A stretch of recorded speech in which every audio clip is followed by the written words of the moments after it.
Order! Order! You are an incorrigible delinquent at times. Behave yourself, man!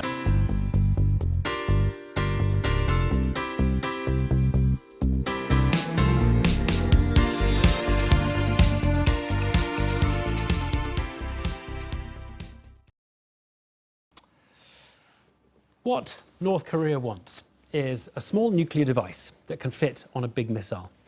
A ballistic missile that can exit the atmosphere and then successfully re-enter and detonate its cargo almost anywhere on Earth.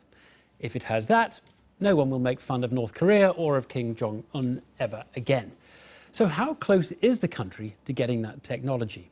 We all know there have been nuclear tests and the claim of a hydrogen bomb, but not the holy grail of a small device on a ballistic missile. Now, Newsnight has had first sight of a new account of the North Korean nuclear program from the respected defence analysts at IHS Janes. They think it is possible the North has viable plans for a miniature device and the means to deliver it. It is scary stuff. Richard Watson reports. Newsnight has been told that North Korea is closer than thought to creating a nuclear device small enough to fit into an intercontinental ballistic missile capable of hitting the US. New images and analysis obtained by Newsnight suggest that North Korea's nuclear program may already have met significant milestones. In recent weeks, there's been a huge amount of rhetoric coming from North Korea, including a threat to directly attack the United States. To do that, they'd need to use an intercontinental ballistic missile armed with a nuclear warhead, and there are huge challenges to that. But information given to Newsnight exclusively suggests they may be inching towards that goal. Analysts have carried out computer modelling based on this news report of Kim Jong-un visiting what's supposed to be a missile factory on March the 9th. These images probably show mock-ups, but the defence intelligence company IHS Janes says there are sufficient details in the background to assess whether the designs are credible. The crucial issues are, can they miniaturise a nuclear warhead, and can they design what's known as a re-entry vehicle, the part of the missile that comes back into the atmosphere before striking its target. If that's not designed correctly, it would simply burn up. On the left there. I spoke to Rob Monks, the IHS Janes expert who's collated the work of analysts based in the US. They've now done the computer modelling to calculate the static margin, which is basically the aerodynamic stability of the re-entry vehicle, and from that they've concluded that the North Koreans have both reduced the size and weight of a nuclear explosive device sufficiently to fit it inside a re-entry vehicle, and indeed that the design of the re-entry vehicle itself, according to that computer modelling, would appear to be viable. The second strand of evidence comes from satellites. Radar images show new roads and earthworks which could indicate excavations for new nuclear tests. We've used radar imagery for the first time to have a look at some of the sites associated with North Korea's nuclear program, and that appears to suggest that there's actually been increased activity where media reporting has suggested diminished activity. The third strand of evidence is a satellite image of a plutonium reprocessing facility that shows increased activity over the past 4 months. North Korea is determined to keep working on this. So the effort is there, the intention is there, and it provides some measure of how far they may be getting to the final goal of a intercontinental ballistic missile armed with a miniaturized nuclear warhead. And so it would suggest that they're getting closer to that. But North Korea already has the capability to mount a nuclear strike on South Korea, so the instability of their current leader may be the real threat in the short term. I spoke to one source tonight who's got close knowledge of inside thinking at MI6, and he said that beyond these technical issues, the key factor is the assessment of the psychology of Kim Jong-un. Is he crazy enough to launch an unprovoked attack?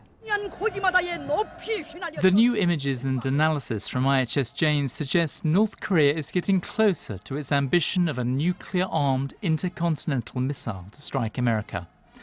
They're probably some way off that yet. My intelligence source tells me that the role of China in restraining the leader is now crucial. The intent and increasingly the capability, it seems, is there. Richard Watson reporting there. Well, joining me now, John Everard, former British ambassador to North Korea, and from New York, Richard Haas, former director of policy planning for the State Department and currently president of the Council on Foreign Relations. Ambassador Haas, I wonder if I can start with a really direct question to you. Who would you lose more sleep over, ISIS or North Korea at this point? Well, at this point, it's North Korea, and certainly over the next few years, that concern will grow. It's not at all clear to me that the United States will find it tolerable to live in a situation when North Korea, as you just discussed, could put a small nuclear warhead on a ballistic missile that could reach, say, the western part of the United States.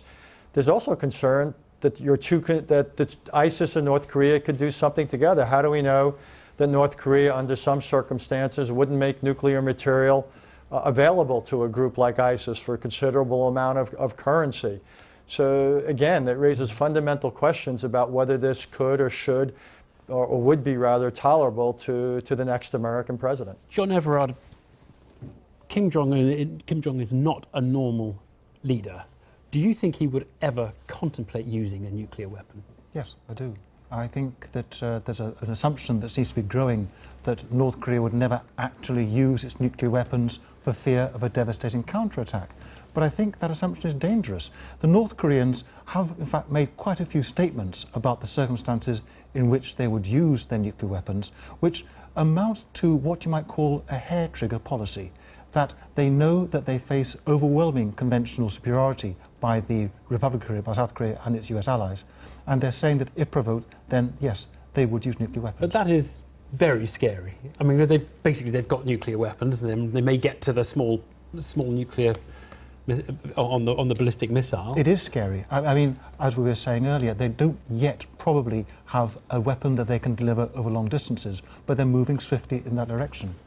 Richard Haas, do you agree that they would actually contemplate using them? Because presumably, if they would, they are the most likely user of a nuclear weapon on the planet at the moment.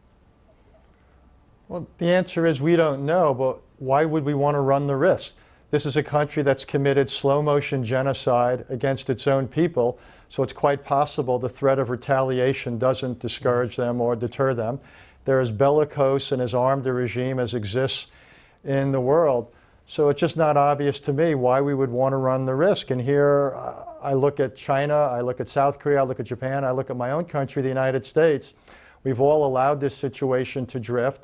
These negotiations have done very little except give North Korea time to make the advances you've just discussed.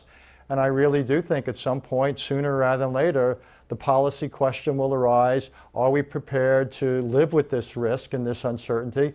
Or would it be better to do something about it? And then the odds are to put it to China. Either you put economic pressure on North Korea, or we will contemplate some sort of a military strike, be it a preventive military attack, or if we ever get the intelligence that North Korea has, for example, taken some of its missiles and seems to be readying them for launch, that we would launch on warning. These are all worrisome scenarios. I get it, I understand it, but why would anyone want to trust the judgment of the leadership of North Korea? What do you think of that analysis, John? I think most of that I agree with. It's important to understand, when we talk about trusting the judgment of the leadership of North Korea, these people are not crazy. They calculate very carefully, but they are playing by a different set of rules to the rest of us. For them, the dignity of the regime is supreme, and we cannot be sure that they are not prepared to risk a nuclear war in defense of what they believe, however strange it may seem to us. Can I make another point? Very quickly. Okay, very quickly. In 7th of May, we think there's going to be a big Congress in North Korea, which might actually be the coronation of Kim Jong-un. Up until then, they cannot afford to show weakness. We can expect to see more provocations, more missile launches, and more difficult actions by North Korea in that time. What a worrisome conversation. Gentlemen, thank you both very much indeed.